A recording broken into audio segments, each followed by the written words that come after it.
Hey everyone, welcome back to another YouTube video, and in this video I'll be showing you guys how to switch between multiple accounts on TradingView app fastly.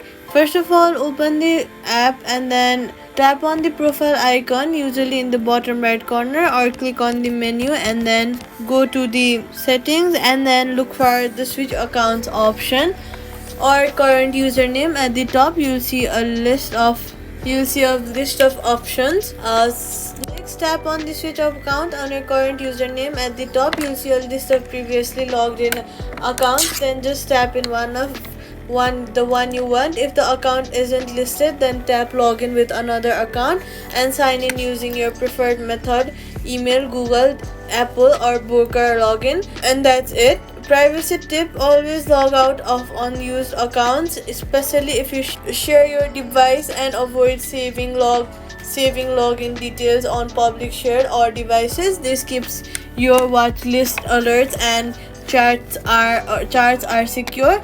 If switching does not work, you're stuck on one account, clear the TradingView app's cache or fully sign out and log back in. This usually fixes any glitch instantly. And that's it. You've learned how to switch between accounts in 2 minutes. If this helped, hit that like button and then subscribe button for more TradingViews tip. And that's